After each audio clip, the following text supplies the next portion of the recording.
You are listening to the Fly the W670 podcast, episode 59 of season number 3. The Cubs flop out of the gate. Don't forget to listen, download, review. Most importantly, subscribe to the podcast. Follow on the socials, Fly the W670 on Twitter, Instagram, Fly the W on Facebook, or email us at flythew670@gmail.com. Well, Crawly, that didn't exactly go as we had hoped. No, the big question that all Cub fans were asking before the series, what team were they going to see? The one that finished 5-2 to go into the All-Star break with a really dynamic offense, or were we going to see the team that looked terrible in May and June? And unfortunately, we saw the terrible looking Cubs, especially offensively. Dustin, we talked. The Diamondbacks are one of the teams that the Cubs are competing for a wild card spot, and one of the few teams the Cubs held a lead over for a tiebreaker, but the Cubs couldn't get it done. And so now it's just another team that if there's a tiebreaker, I want to say they look at just the National League records. And so how they did against the other NL opponents. And so that just makes it another more difficult task for the Cubs. Right. And the Diamondbacks look like a team that wants to play meaningful baseball down the stretch, look like a team that wants to defend its National League title. All right. Game number 1. This one is Friday afternoon. Justin Steele on the mound for the Cubs. Yeah, Justin Steele versus Ryan Nelson. Yes, named after Ryan Sandberg, right? Dustin, on paper, this one looked like the best chance for a Cubs win. You had ace Justin Steele going up against one of the Diamondbacks' weaker starters, Ryan Nelson. Justin had one of his worst starts since coming back from his hamstring injury. There were runners in scoring position in just about every inning Steele worked except for the second. In the first, he was able to wiggle out of a runners at first and third jam with no outs. He had a 1-2-3 second inning, but in the third, he was not able to wiggle out of it, giving up 5 singles to the first 6 batters he faced. A Gabriel Moreno single put the D-backs up 1-0, and Christian Walker's bases loaded singles scored 2 more to make it 3-0. In the fourth, Steele led off the inning by hitting Corbin Carroll, who stole second, but Steele was able to leave him stranded. Not so lucky in the 5th inning. Gabriel Moreno led off with a double. Lourdes Gurriel singled, and Christian Walker drew a walk to load the bases. Randall Grichuk singled to make it 4-0, and Corbin Carroll added a sac fly to put the D-backs up 5-0. That ended Justin Steele's day. Only 4 2/3 inning. He gave up 5 runs, 9 hits, 2 walks, and 6 Ks. Hayden Wesniewski had to finish up the inning, but Dustin, you're talking about 11 base runners in 4 2/3 innings. That's just trouble. Yeah, his control wasn't outstanding. Joe Girardi was talking about that all afternoon. Looked like he wasn't comfortable out there at all. And just the timing of the break for the All-Star game did not fit him well at all. Well, it didn't fit the offense either, who didn't do much against Ryan Nelson. They only had 2 hits, Dustin, in the first 5 innings before they finally got to him in the 6th. With 1 out, Michael Busch doubled. Seiya Suzuki drew a walk. So with 2 on and only 1 out, home plate umpire Roberto Ortiz makes this awful 2-2 call on Ian Happ. I'm going to put this up for anyone watching 670 The Score YouTube channel, but it wasn't really close. It was far outside. And so he strikes out on that one. That was on a 2-2 count, right? Nelson's day's done, and Kevin Ginkel was the first out of Arizona's pen. You still got 2 on, now 2 out. Christopher Morel greeted him with a single, and the Cubs were on the board, down 5-1. Dansby Swanson flied out to end the threat. The Cubs had a good scoring chance in the 8th to try and come back. Nico Horner led off the inning with a double, advanced to third on a wild pitch. Then reliever Justin Martinez walked Michael Busch and Seiya Suzuki. You got the bases loaded now, right? And so you're taking a look here. Martinez was replaced by Ryan Thompson, who inherited the bases loaded, no outs. Ian Happ hit a sac fly to make it 5-2. Okay. But once again, home plate umpire Roberto Ortiz made a bad call on a 2-2 pitch to Christopher Morel. It was a low pitch, and the catcher framed it, but it wasn't even close, and there was so much movement by the catcher. I mean, it was clearly, obviously framed. That should have made the count 3-2. Instead, Morel is out, so that's the second out. And then luckily, Dansby Swanson singled to load the bases again, but Miles Masterboni grounded out to end the threat. So, Dustin, 2 bases loaded chances, and you only get 1 run out of it. And the umpire didn't help him at all. at all. Right. At that point, Craig Counsell's got to stop leaning on the rail, and he's got to get out. Okay, I know he was saying things. I know he might have been making some hand gestures, but he needs to get up off the dugout. He needs to stop leaning on that post. I swear to God, he's worn out the paint. He leans on that thing so much. Get out there and defend your players, defend the strike zone. That's ridiculous. Right. Right. And again, for Morel, a guy that's really been struggling, I mean, we talked about Morel and Suzuki being two guys that just get bad calls. You got to sit there and get in those ears of those umpires and say no more and try to get in their heads and get some calls for your players. Absolutely, positively a must. One more chance in the ninth. Diamondbacks reliever Paul Sewald comes in, gets Mike Tauchman to fly out, but Miguel Amaya and Nico Horner singled. Tying run at home plate, but Sewald struck out Michael Busch and Seiya Suzuki. He's a really good closer. Big difference was the Diamondbacks just had a ton of opportunities with runners in scoring position, and they were just able to cash enough in. They were 5 for 19 with runners in scoring position and left 9 men on base, but the Cubs didn't have as many opportunities and didn't cash in. 2 for 8 with runners in scoring position, 10 men left on base.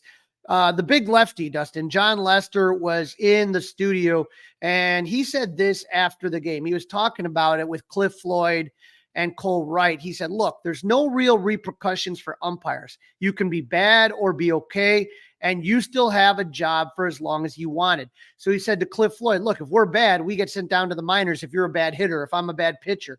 There's no repercussions for umpires. And how long have we been doing this podcast? The technology exists for a challenge system. You cannot have games being decided by umpires on some of these bad calls. Just ridiculous on that. Well, this would be a perfect example for anybody who's not into the robo umpires about why they've got to get that right. All right, game number 2, Saturday night, Kyle Hendricks gets the ball. Yep, Kyle Hendricks versus Zach Gallen. This didn't look good on paper, Zach Gallen's really good. I mean, he's a really good pitcher. Right, and Hendricks looked pretty good through the first 4 innings. He only gave up 1 hit and 1 walk, but he ran into trouble in the 5th with 1 out. Alec Thomas hit a solo home run to make it 1-0. Walks the next batter, and then Corbin Carroll took him deep to make it 3-0. Hendricks would finish the inning, and he went 5 innings pitched, gave up 3 runs, 3 hits, 3 walks, and 2 Ks with the 2 homers. But again, that's a typical what you're going to expect from Kyle Hendricks at this point in his career. It wasn't terrible. It's the home runs that will bother you. That's what will stick with you, is that he gave up the 2 home runs in 1 inning. Yeah. But again, if Kyle Hendricks gives up 3 runs in 5 innings, I'll take that every day. Right. Problem is Cubs offense again. Yep. Best chance of the day came in the 5th inning. Nico Horner led off the inning with a walk, and Michael Busch hit a ground rule double. 2nd and 3rd, Dustin, no outs, but Zach Gallen struck out Seiya Suzuki and Ian Happ. Christopher Morel walked to load the bases, but Gallen got Mike Tauchman to ground out. Tauchman was back with the team to end the threat. Zach Gallen went 5 innings, gave up 3 hits, a whopping 6 walks and 4 Ks, but the Cubs offense only got only 1 hit in the remaining 4 innings, no walks. The Cubs offense also went 0 for 7 and left 10 men on base as they were shut out by Zach Gallen and the D-backs. And that right there, now they have the series, and you're looking to prevent the sweep. Right. And at least on Sunday, you've got Shota Imanaga going. But boy, waking up on Sunday morning, I felt like crap after those first 2 games. And not only that, the Cubs just don't hit Brandon Pfaadt very good. And so Shota takes the mound. Everything's looking great, right? 1-2-3, first inning, strikes out the side. Right. He went 7 innings. He gave up 1 run on 2 hits, only 1 walk, and a career high 10 strikeouts, Dustin. They didn't even get their first hit until the 6th inning. And so his only mistake came in the 7th when he gave up a solo home run to noted Cub killer Eugenio Suarez, who parked one on Waveland. But that, Dustin, you can't ask for much more from your pitcher. And you can't waste his starts. Right. And the Cubs offense continued its slow start to the 2nd half. They were baffled by Brandon Pfaadt. He went 7 innings and gave up only 1 hit, 1 walk with 7 Ks. Bryce Jarvis pitched a scoreless 8th for Arizona. And by the time it got to the 9th inning, the Cubs only had 1 hit through 8 innings. They hadn't scored in 18 straight innings. But, Dustin, the Diamondbacks used closer Paul Sewald in the first 2 games to close it out. So the Snakes went with Justin Martinez to close it out, and Nico Hoerner greeted him with a double. He moved to third on a ground out by Michael Busch, so a productive at bat by Busch, who had a nice weekend. And then Nico would score on a single by Seiya Suzuki to tie the game. Happ drew a walk to put runners at first and second, but Morel grounded out, moved the runners to second and third with 2 outs, and Mike Tauchman grounded out, and now we're moving into extras. Going to the 10th, Christian Walker's the Manfred man. Hector Neris on the mound. He did give up a walk, but he did not allow a run to score, so now the Cubs have a chance to walk it off. Mike Tauchman is the Manfred man, but for some reason, Dustin, maybe you got an explanation, the D-backs decide to intentionally walk the first guy they're facing, Dansby Swanson. I'd be second guessing that if I was in Arizona. Right. I mean, he's got a 210 average. He had 2 walks in the game, but what's the difference walking versus intentionally walking? Make him beat you, Well, I guess they thought Miguel Amaya would pound the ball into the ground and they get a double play out of it, maybe. We'll talk about Miguel Amaya on the hot and not, but that I wouldn't have done that. Anyway, Miguel Amaya lays down a perfect bunt down the third base line. Bases are loaded for PCA. Unfortunately, he flies out, and it wasn't deep enough. Run does not score. Next batter, Nico Hoerner draws a walk-off walk. The old shrimp. Nico gets doused with water and Gatorade, and a bubblegum bucket's put on his head, and the Cubs are celebrating. But Dustin, I'm never going to complain about a win too much, right? But that whole series just was not good. Yeah, that was not the way to get things going. It was luckily they did not get swept, as they're going to host the Brewers for the last time this season. And then after the game, we had a little dust up. The manager finally showing a little light. Craig Counsell getting into it with Jesse Rogers. Yeah, if you didn't see it, let's set it up here. In the 7th inning, and the Cubs down 1-0, Michael Busch was on second. And so that's the tying run to second. And Christopher Morel was up to bat with 2 outs, right? Morel gets ahead 2-0, but then he swung at the next 4 pitches, one that he fouled off to strike out and end the threat. And again, he was swinging pretty hard. And so this is what Jesse Rogers had to say that fired up Craig Counsell. Earlier in the game, just like the at-bats, in like the 7th inning with Morel, there's a tying run at second. He's looked like he was swinging for the lake there. I don't know. What do you think about some of those? Come on, Jesse. Come on. That's your comment? Well, yeah, I'm wondering about. I think that's a bad take. I think that's a bad take. He's swinging for the lake. That's a bad take. It's a bad take. Why is that? Why is that a bad He's take? having a good at bat trying to hit the ball hard. It didn't work. The pitcher made a good pitch. He made an out. Okay. Now that was as fired up as we've seen Craig Counsell. Now look, I guess Jesse's point was, look, you got a runner at second. You need just 1 run. You don't need to put one in the lake, as he put it. But sometimes if you got 2 strikes, then, we've talked about this. Choke up, try to put the ball in play somehow, any way you can. Now, again, could Jesse have worded it differently? Of course he could have. Of course, it was poorly worded for a veteran reporter like he is, in my opinion. Yeah, and so I get where Craig Counsell's mad at that, but I think the point was the at-bats. You see it with really good teams. I saw it with Arizona. Sometimes all you got to do is get the bat on the ball, right? And if you got 2 strikes, choke it up, see what you can do there. But that didn't happen. And then you see, I know Ron Coomer talks about it a lot when you listen to Pat and Ron on 670 The Score about going to right field, going up the center. Sometimes that's all you got to do. And we'll see, and that was, in game 3, that's what Seiya did when he scored Nico. You know what I mean? Just put the ball right up the middle. And I don't know, Dustin, but this is not what we hoped for coming out of the gates. Do have to tip our hats, though, to the Cubs bullpen, which has been pitching really well as of late. They had to go 11 1/3 innings, and they did not give up a single run. Hayden Wesniewski, Jorge Lopez, and newcomer Jesus Tinoco pitched 4 1/3 scoreless on Friday. Travis Miller, Drew Smiley, Hunter Biggie, 4 innings on Saturday. Mark Leiter, Porter Hodge, and Hector Neris, 3 scoreless innings on Sunday. But as the defense and the bullpen has improved, the offense took a big step back. They only had 16 hits over 28 innings, 4 for 22 with runners in scoring position, with 28 men left on base. Okay, It's sickening. It's sickening. And, these are these guys have got to start stepping it up. We've talked about the same guys, whether it's Morrell, whether it's Dansby Swanson. These are guys that you can't just keep relying on Mike Talkman and Seiya Suzuki and Nico Horner. It can't be three guys and then the rest of the six batters are just easy outs for the pitcher.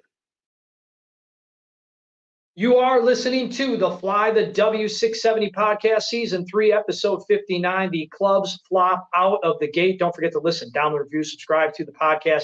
Leave us a 5-star review. You can also email Crawly and I, flythew670gmail.com. And don't forget, you can watch us. That's right, on the 670 The Score YouTube page. In this segment, Crawly talks to Alex Cohen, play-by-play announcer for the Iowa Cubs, who was called up to the big leagues to call Cubs games for the Marquee Sports Network. What an experience it was for him. Joining me now on the Fly the W podcast, we have our old friend Alex Cohen. Alex, what a whirlwind last couple of weeks for you, buddy. Most definitely. Yeah, started at Busch Stadium when the Cubs hit 6 home runs and won the game before the All-Star break. And then Friday, Wrigley Field game after the All-Star break with 40,000, 45,000 screaming fans when you're looking out and seeing that panoramic view. And it was really cool.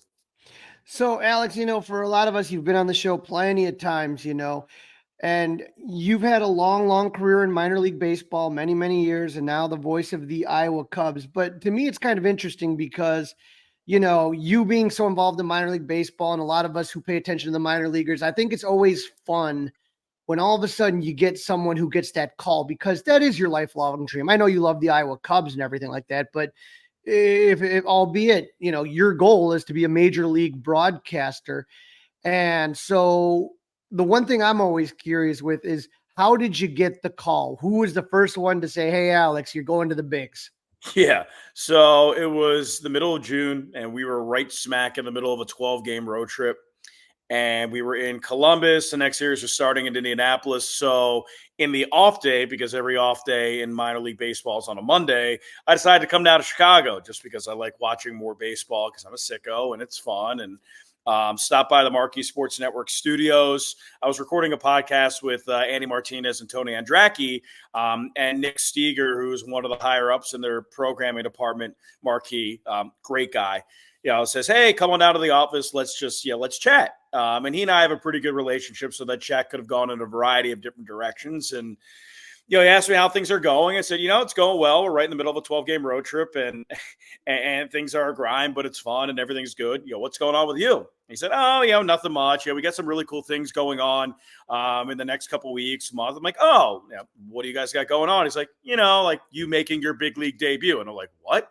So yeah, like you making your big league debut. Congratulations. You're going to be a big leaguer.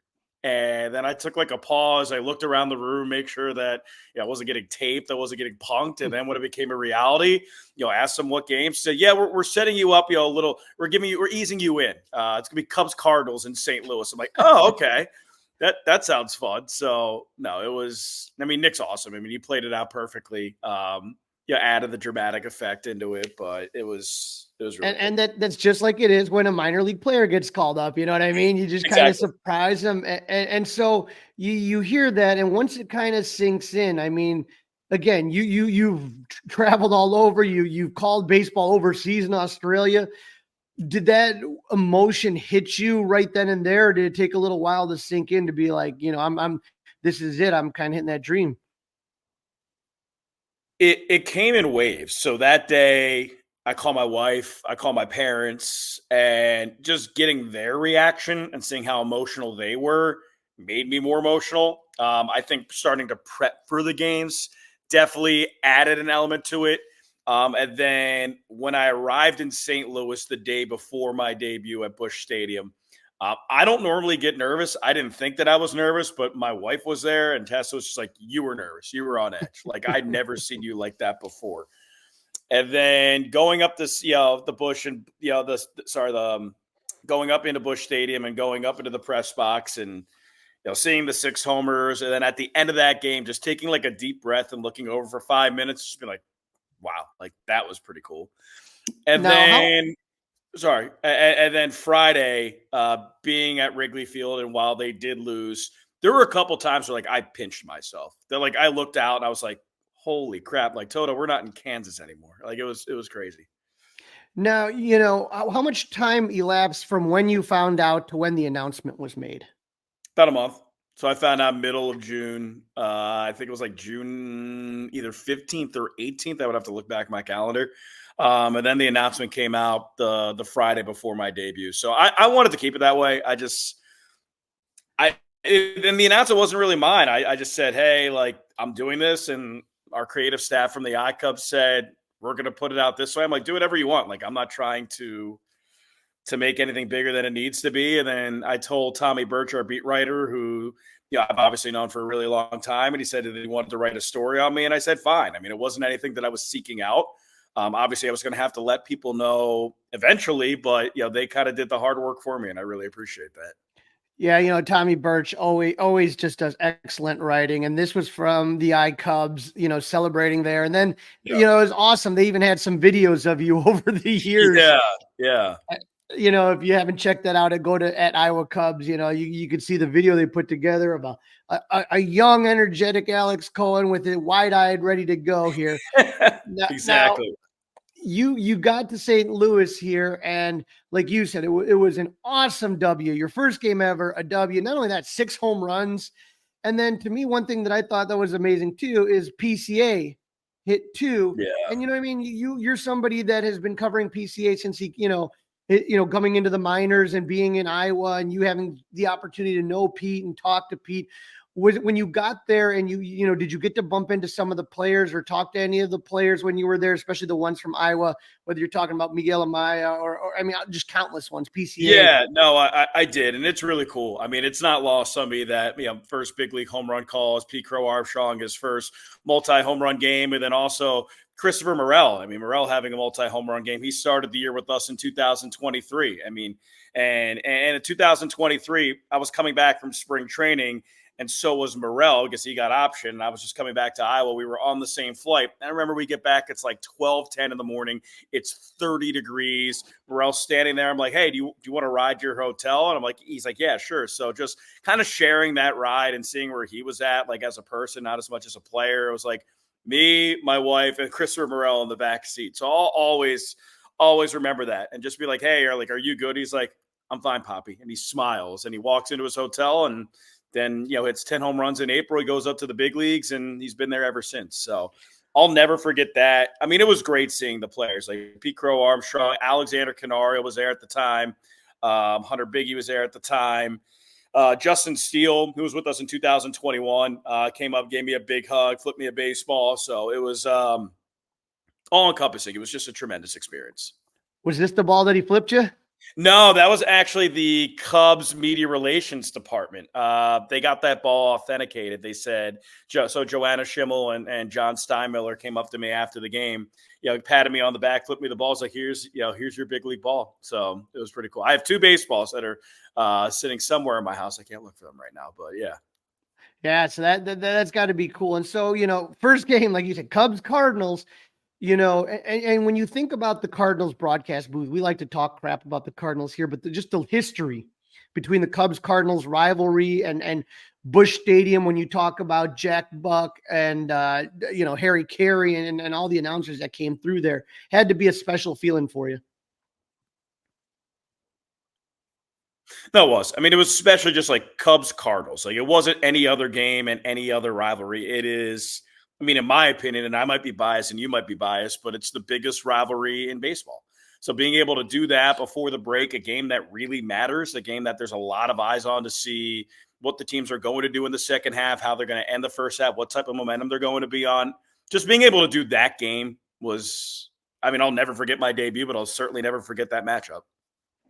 Right. And you got this great picture in here with everybody in here. I think there's Taylor, there's T-Mac, there's JD and stuff like that. Yeah. Tell us a little bit, how does a major league broadcast, when you're prepping, what's the difference between that and a minor league broadcast? Everything. Everything. I mean, they give you notes upon notes and one-sheeters, and you have like 3 different types of statisticians, and then you go up to the booth and they have all the papers lining out for you, and then throughout the game you have stats in your headset. I mean, it's just, all you have to do is show up and call the game. I mean, they do all the hard work for you. So the Marquee Sports Network staff, the Chicago Cubs media relations department. I mean, I don't know if it's like this with any other team, but with them, I mean, I had every single thing I possibly could have used on a 9+ inning broadcast. So A+ work to them. And I know you've worked with Coomdog before, but when Ron Coomer, but what was it like calling a game next to JD, Jim DeShays? He's awesome. He's so funny. His humor is so dry. I mean, you could tell there's just a wealth of baseball information there. He's affable. He's kind. And I told him, like, hey, if I ask any dumb questions, like, nip me in the butt. He's like, there's no such thing as a dumb question. I mean, he just made me feel so comfortable. And, for me, I felt like I knew JD for 10 years or, as long as my professional career has been. And granted, he's been doing it longer than that, but he made me feel really comfortable. Taylor McGregor made me feel very comfortable. Just the Marquee staff, they were great on Sunday and they were great on Friday. Just being able to work with Joe Girardi, former Cub, World Series winning manager. I mean, he's Girardi and DeShays they're a lot different, but they're great. I mean, they're just great in two completely different ways. So being able to work with them, the contrast to partners and how kind that they were and how helpful that they were, I mean, it was pretty special. Now, you got like about a week between the games that you broadcast, between a little less than a week, right? Like between the Cardinals and 5 days. And the Diamondbacks. Did you go back and watch your call, or were you a little too nervous to do that before you did No, I did. I didn't watch the entire call, but I definitely watched like the first 2 innings, and then I watched I watched the last 3. It was just like kind of broken up. There was one night during the All-Star break that I couldn't sleep. I'm like, you know what? I'll turn it on. So I did. But there's a lot that I learned from it. I mean, there were things that I thought that I did well, and there were things that I thought that I could definitely work on. I mean, it wasn't a perfect broadcast for me. I mean, I think the production crew was perfect. I thought that JD was really good. And I thought for my first big league broadcast, I thought I threw a quality start, which is fine. But during a quality start, you walk batters, you give up hits, and you give up homers. So there's definitely things that I could work on. First broadcast, the second broadcast, and I tried to implement that into the second broadcast. And there are things that I could work on there too. So it's always a process, and it's always something that I'm looking to get better. I'm looking to listen and get feedback from, my superiors and people in Iowa and all the fans. I mean, the critiques and the criticisms are warranted. They're encouraged. They're needed. And it's something that I take pretty seriously. Now, when you do that second game, you got a familiar face around with you. You got Elise Menaker, who has obviously come to Iowa and done games with you. Yep. How for you? Obviously, you've been to Wrigley Field plenty. You're familiar with the broadcast booth and kind of the different things around there. How much easier did it make that kind of being around familiar surroundings and again, some familiar faces as well? 100%. It made everything. It made the difference. So it was actually really cool. So Elise, this was during her first hit of the game. I think it might have been like the second inning, and she sends it back up, and I kind of had like a holy cow moment. It's like we've come a long way from being in Iowa in 30-degree weather, 100-degree weather, 3,000 fans there, 13,000 fans there. So I really did. Like, I had a moment. I was just like, man, it's really cool. Like, things came full circle. And Elise is exceptionally talented and one of the most genuine, hardworking people in this industry. And to kind of be able to go through it with her, seeing all the growth that she's made with Marquee and then being on 670, the score, like being able to work with her at the big league level, it was a thrill. It made me so happy. And you mentioned a little bit before a chance to work with Joe Girardi, he Cub catcher many years ago and went on to manage those Yankees teams. He just has to just be an absolute fountain, a wealth of information. He's a joy. I mean, you look at his prep sheet, it's pages and pages. He has this long score sheet with notes, and he's just like, yeah, I mean, like I'll use the information, but and then I think I'm like, well, you also have like a wealth of 30 years of baseball experience. You have 20, 25 as a player, from the time he got drafted to his last year of the big leagues to being a manager in the biggest sports market in the entire country in New York, and then going to Philadelphia, and then here. I mean, he knows so much, and it's not forced. With Joe, it's not something like, oh, that he knows a lot of stuff. I mean, he makes it like he puts it all together so clearly and gracefully. And I mean, he does it in a way that's just like, yeah, like I've been around a lot of baseball, but like here, so I'm going to break it down to you guys. So I think that man, he was a blast to work with. And after, while this is all going on, everyone in the world wants to talk to you because it's just such a great story. You made it to the road to Wrigley, which I know, it's been a part of, with the Iowa Cubs, integral for covering all the minor league systems, all the affiliates for the Cubs. But you got to be with Elise and Lance Brozdowski, who's been on the podcast. Jim Callis been on the podcast. I haven't had Elise on yet. I got to get her on. But how fun was that to be able to talk to again, those are all guys that you're familiar with coming through Iowa and being part of there. How much fun was it sit in the studio and talk with them? It was the whipped cream and the cherry on top of the sundae of this entire experience. I mean, just being able to go on there, they're like, yeah, this is your road to Wrigley. And I thought that was awesome. Just, being able to talk minor league baseball with them for so long and then being able to talk big league baseball with them in that Marquee Studios when they're about to go into the ins and the outs of the minor league system. It's everything really came full circle. So just being able to, I never met Jim before. I've only talked to him on the phone or verbally, digitally, whatever. But I've known Elise obviously for a long time and Lance for a long time. And just being able to share that stage and that set with them, it was, it was pretty nice. It was a great way to end the whole week. So. Now I got to ask, did you see the big lefty John Lester at all while you were there in Chicago? Oh, I did. He was actually sitting above us. He was on like the second tier of the radio or the TV booth during our game because he was shadowing us because that was his first day at Marquee. So yeah, I had to look around and be like, John, you don't need to be shadowing me. I'm not the person to shadow. This is my second big league game. But I think he was more trying to get what Girardi was saying, and that was awesome. But yeah, I look up and you see a guy who's probably the best left-handed pitcher of our generation or my generation when I grew up watching. So yeah, that was pretty special getting to talk to him. We have similar haircuts, so I made sure I let him know that. And he was awesome. He was so nice. He was a great guy. Now, here's what I'm going to tell you. I honestly, obviously, I eat, breathe, sleep Cubs, and I'm plugged in as far as like 100 different Facebook Cubs Facebook groups, Twitter, all that stuff. And I can say that, I'm sure there are probably criticisms. I didn't see any. I thought that the response from the fans towards your broadcast was extremely positive. People enjoyed your call. And so I hope that you understand that, like, not only that, there were so many of us that have known you over the years and you go on a lot of podcasts, all that kind of stuff. But it just seemed like everybody was kind of rooting for you. Did you feel that, especially when you were in Chicago? 1,000%. 1,000%. Between the CHGO guys having the Alex Cohen as one of us signs and you're reaching out and, all the people that I met with, throughout the last 6 years when it comes to, Chicago Cubs fans and being up there and interacting with them, either via spring training or with the iCubs, and the support was palpable and very much appreciated. I mean, I might have not have responded to everything, but I read everything. So just hearing that, and there's going to be critiques, there's going to be criticisms. That's part of it. I like those. It's fun. I love going back and forth, as you well know, just having a little bit of fun with it. But yeah, I mean, I felt the positivity. I felt the support, which was really important and much appreciated. Well, I'll tell you this, and I'm not just blowing smoke here, Alex, is that, all of us were incredibly proud and you did not let us down. It was a phenomenal broadcast. And, all of us are so super proud of you, all your accomplishments, but just getting to see you do that. It was kind of like we were living vicariously through you.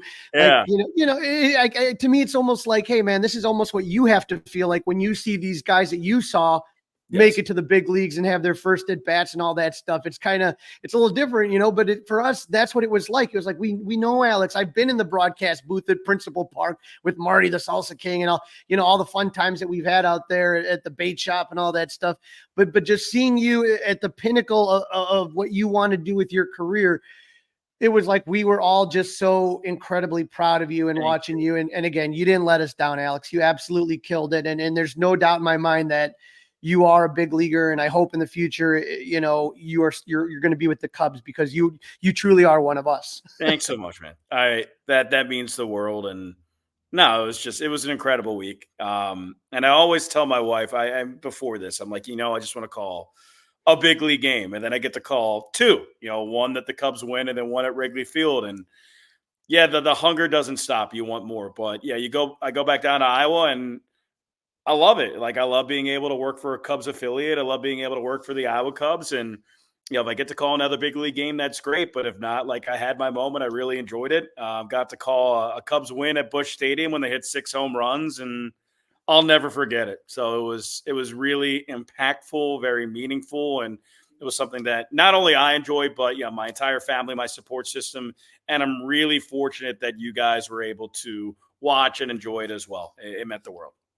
We will definitely get you back on to talk Iowa Cubs, but I just wanted to talk about your story, because it's such an awesome story. And again, Alex, from the Fly the W podcast, from the Cub fans, we're just extremely proud, and thank you for jumping on today. I really appreciate it, guys. Thanks. This is the Fly the W670 podcast, episode 59 of season number 3. The Cubs flop out of the gate. Don't forget to listen, download, review, subscribe to that Fly the W podcast, and leave us one of those 5-star reviews. You can email us, flythew670@gmail.com. And don't forget, you can watch us on the 670 The Score YouTube page. So, Crawly, the only good news, even though they only won 1 of the 3, they are out of last place. Woohoo! All right, Cubs are out of last place now. We're taking a look here. Milwaukee, who's coming to Chicago, 57-42. They're 5 games ahead of the V Cardinals, 52-47. The Pirates, 50-49. And then you got the Cubs at 48-53, 10 games back. But the Reds fall into last place at 47-53, percentage points below the Cubs, 10.5 games back from Milwaukee. So there you go. Yeah, so they're not in last anymore. I guess that's the only good news. The bad news is that with 3 games head-to-head with the Brewers, things don't go right. You could be 13 games behind by the time we do our next podcast. All right, let's talk a little trade rumor buzz. We got the end of the month, and Jameson Taillon's name is in there. Yep, when you August 1st trade deadline, so it's really only 31st, July 31st. July 31st. Sorry, July 31st on there. And so the first thing that we heard right there was Odyssey insider Bob Nightingale wrote on his weekly article that the Boston Red Sox and Yankees have had talks with the Cubs about Taillon, but the Cubs are undecided about whether they'll be buyers and sellers. They didn't help their situation with this last series. So I think the Brewers series is going to be the one that kind of makes or breaks this team. That was followed up by a report by Cubs beat writer Bruce Levine on Inside the Clubhouse. That's on Saturday mornings on 670 The Score. And when you talk about what Bruce had to say, again, open to moving Jameson Taillon before July 30th trade deadline. And so this is the thing you're going to have to look at is what do the Cubs have that teams are going to want? And Jameson Taillon right now is one of the key things. And if you're the Cubs, do you think Taillon is going to, would have more value keeping him or trading him? Is he going to continue to pitch this good next year and the following year? Or do you get him, you trade him while his value is the highest right now?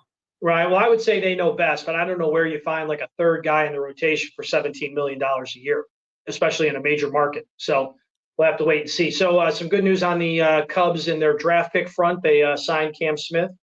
Yep. Cam Smith, our friend of the pod, Jim Callis, signed with the Cubs for $5 million.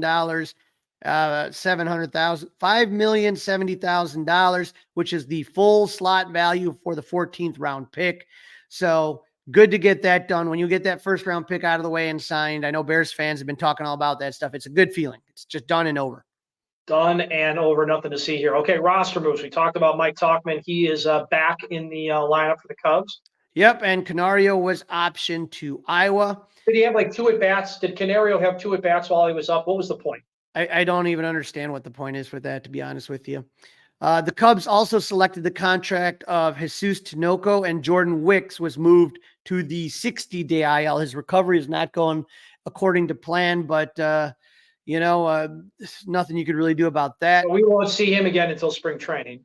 Yeah, it's starting to look that way. But that it still is retroactive from when he was out. So it's not 60 days from now. It's retroactive to when they put him on the IL. So there's a chance you see him. I just doubt it at this point. But anyway. Hayden Wesniewski was taken out of the game after he was done pitching on Friday. He had right forearm strain and he was put on the IL. Hunter Biggie was called back up to take his place. And in some tough news, Luke Little will be shut down for the rest of the season. He went on the IL earlier with a left shoulder injury strain, a lat injury. The hope is that just with rest and recovery, he can avoid surgery. But yeah, good kid. Hope it all works out. Was too bad on that front. All right, let's preview it, Crawly. Cubs, Brewers. Brewers 57-42, good for first place in the Central. Yep, 5 games ahead of the Cardinals. They were struggling before the All-Star break, though. They lost 3 straight series to the Dodgers, Pirates, and Nationals. But then they came out and swept a very good Minnesota Twins team in a bizarre, I don't know what they were doing, a 2-game series out of the All-Star break. They had an extra inning win on Sunday at the 12th inning. But the Brewers have played the Cubs 10 times this season, and this is the last time they face each other. Cubs took 2 out of 3 in early May, but the Brewers took 3 out of 4 at the end of the month of May. That was during Memorial Day weekend. The Cubs also took 2 out of 3 at the end of June north of the Cheddar Curtain. Colin Ray took on Jameson Taillon in game 1. Cubs scored 2 in the top of the 4th. I was at this game, but then Milwaukee scored 4 in the bottom of the inning on a Jackson Chourio grand slam, and the Brewers won that one 4-2. Game 2 saw Justin Steele go up against Tobias Myers. Game was tied 3-3. Cubs' sloppy defense cost them some runs, and Steele shouted at his teammates to wake the F up. Ian Happ hit a 2-run home run. The Cubs win that game 5-3. You're all excited, but the rubber match saw Kyle Hendricks take on Freddie Peralta. Cubs got out to a quick 1-0 lead on a home run by Nico Horner in the first, but then Hendricks gave up 7 runs in the 4th, and they lost that game, unfortunately, 7-1. Tail of the tape. Yep, then this is going to lean very heavily here towards the Brewers, especially when it comes to offense. Batting average, the Cubs are 25th with a .233 batting average, while the Brewers are 4th in all of baseball, the .255 batting average. Slug, the Cubs are 24th in baseball with a .377 average, and the Brewers are they're at 13th with a .402 slug. Runners in scoring position. This is the difference between your 2024 Cubs and your 2024 Brewers. The Cubs are hitting .223 with runners in scoring position, 28th in all of baseball, while the Brewers hit .277 with runners in scoring position, 3rd best in all of baseball. There's your difference right there. Starting pitching ERA, the Cubs have the advantage in that. 3.70, they're 8th in all of baseball, while the Brewers have a starting pitcher ERA of 4.20, which is 17th in baseball. But the reliever ERA also goes to the Brewers. Cubs have gotten better, though. They're now in the top 15 in the league. They're 388, 15th in baseball, but the Brewers continue to develop good bullpens. 335, 3rd in all baseball. When we talk about fielding, again, this is what the Brewers are excelling at. Brewers are 4th in all baseball with 41 defensive runs saved, while the Cubs, again, have cracked that top 15. They're at number 15 with 7 defensive run saves. So we're seeing improvements in relieving and fielding, but not at all in offense. No, not at all in offense. It almost seems like it's going backwards. All right, game 1 is tonight. Javier Assad, Tobias Myers, your pitching matchup, a 7:05 under the lights. Yep. Javier Assad, 4-3 with a .327 ERA in 17 games, started with 79 strikeouts in 85 1/3 innings pitch. Assad went on the 15-day IL on June 27 with a right forearm strain. He was activated on July 13th and pitched that day. The start did not go well. He only went 2 1/3 innings against the Cardinals, gave up 3 runs, 7 hits, 2 walks, and no strikeouts. He also gave up 2 home runs. Javier faced the Brewers on May 5th, pitching 6 shutout innings and only giving up 4 hits. Assad is 1-1 lifetime against the Brewers in 3 games. Only one of them a start, though, with the 3 ERA. None of the Brewers have more than 3 at-bats against Javier. Tobias Myers is a 25-year-old righty with a 6-3 record with a .313 ERA in 14 games, 13 of those starts with 62 strikeouts in 72 innings pitched. Myers has started twice against the Cubs this season. On May 4th, he was charged with the loss, giving up 4 runs and 4 walks in 3 innings pitched and allowing 2 home runs. He did better in his second start against the Cubs in June, pitching 6 innings, giving up 3 runs on 7 hits. He did not factor in the decision. Tobias is 0-1 lifetime against the Cubs in 2 games started with an ERA of 7. Myers features a 4-seam fastball, cutter, slider, and changeup. All right, very good. We'll move over to game number 2, also under the lights. Jameson Taillon finally getting out there. I'm not quite sure why they're waiting until now to get him back out after the All-Star break. A little confused. The other thing I can think about, Dustin, right now is maybe they just didn't want to do all 3 of their best pitchers against Arizona. That's fine. I could take that, but then why not have him kind of try to set the tone for the series tonight versus going Tuesday night? Very good question. That I could not answer you. But Jameson Taillon is 7-4 with a 3.10 ERA in 16 games started with 75 strikeouts and 93 innings. We talked about J-Mo being the Cubs' biggest trade chip this season. Taillon has faced the Brewers in 3 different series this season. On May 4th, he qualified for the win, pitching 6 scoreless innings and giving up only 2 hits. On May 30th in Milwaukee, he got no decision, giving up 3 runs in 6 innings, one of those quality starts that you love so much. And on June 28th, he took the loss. He pitched 6 innings, gave up 4 runs, but only 3 of them were earned. Another quality start against the Brewers. Jameson is 4-8 lifetime against Milwaukee in 17 games, 16 of those starts with a 3.29 ERA. Christian Yelich is 10 for 29 against J-Mo. Willie Adames, 3 for 17.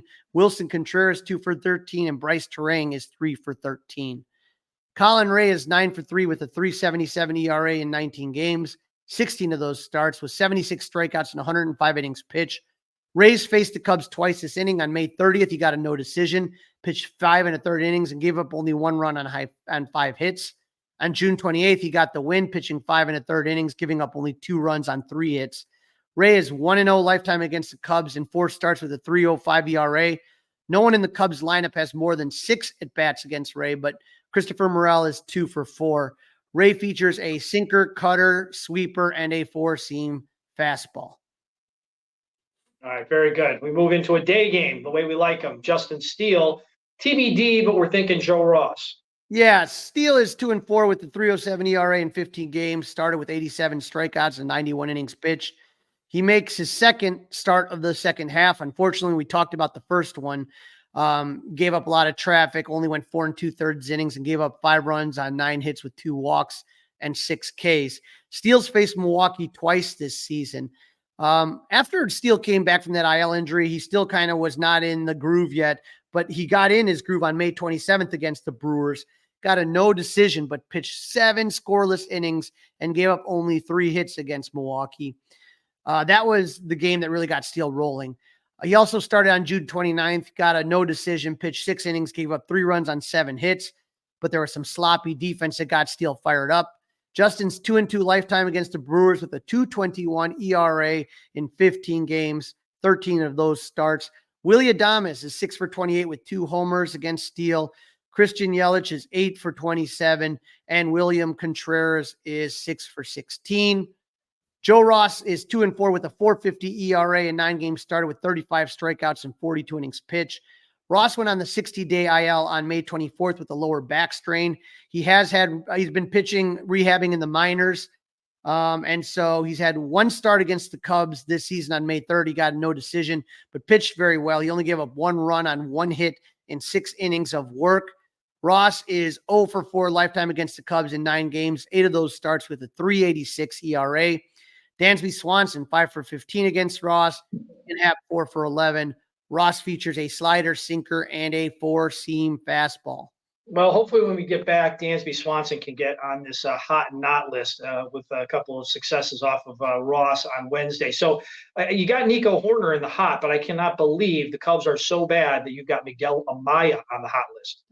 All right, well, let's do this. In the last week, Nico Horner is 4 for his last 13 with 2 doubles and an RBI, 2 walks, 308, 400, 462. Now, just so you know, none of the other Cubs starters are hitting above 200. Obviously, we saw what happened this weekend. But Miguel Amaya, you're asking about it? He has 4 hits, Dustin, and 5 at-bats in 3 games. So it's a smaller sample size, but 4 for 5 is pretty darn good. Right now, you just got a lot of guys struggling, coming back. Pete Crow Armstrong was 0 for 11. Ian Happ was 0 for 9. Dansby Swanson was 1 for 9. Seiya Suzuki was 1 for 9.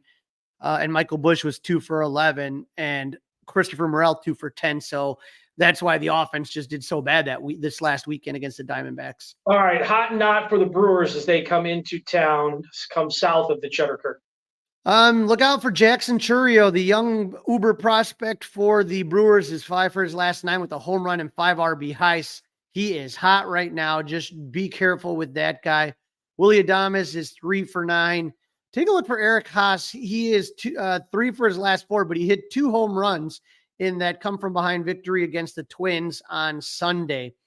As far as the Knots, Bryce Terang, their second baseman, got off to a slow start. He was 2 for 11. And William Contreras is 2 for 10. But again, guys are just kind of starting to get back into the swing of things. So we'll see what happens. We will see what happens, as they like to say. Prediction time. I'll go first. The way this offense is going, Crawly, I can't do more than 1 win. I want to do more than 1 win. They're going to win that third game for sure. Maybe they get one of the other 2. The Cubs, believe it or not, Crawly, have not been swept this season. They have not lost a series by being swept. So that is interesting. So no sweep. Cubs win at least 1. Yeah, I like that prediction. I also like the Cubs, especially game 3, Justin Steele versus TBD, who we think is going to be Joe Ross. I think that, Justin's one of those guys that maybe just kind of started that one off and he'll be back on track. That's what I think on that one. It's going to be interesting to see that Jameson Taillon start, just because all the scouts are going to be sitting there watching. So let's see how that affects JMO. And so hopefully the Cubs they need all 3, Dustin, but you really want 2 out of 3. That's what they need. They need a sweep, and they cannot get swept or the season. I mean, they could put the nail in the coffin of the Cubs if they get swept as far as the division goes. There's no doubt about that. Well, Crawly, that's a wrap. Don't forget to listen, download, review, subscribe to Fly the W podcast, follow on all the socials. Facebook, Instagram. Of course, we're on Twitter. flythew670gmail.com is where you can email us, and you can watch us. That's right, by subscribing to the 670 The Score YouTube channel. Crawly, have a good week. Are you going to any of the games? I am not, but I am. I'm north of the Cheddar Curtain myself, but I will be heading back home for the Club 400 road trip to Kansas City. I'll have plenty of stories when we come back from that one. So I am very much looking forward to going to Kauffman Stadium for the first time in my life. Very good. Enjoy. Absolutely. And like I said, we got to, all we have to hang on is hope here. So let's hope that the North Siders can get it done against the Brewers and surprise us all. Go Cubs. Hey guys, it's Crawly. Thanks for watching. If you enjoyed this video, please don't forget to give it a thumbs up and subscribe to our channel for more content like this. If you want to see more of our videos, be sure to check out our playlist and let us know what you think in the comments below. Also, don't forget to follow us on social media to stay up to date with our latest episodes. Links are in the description. Thanks again for watching, and we'll see you in the next video. Go Cubs!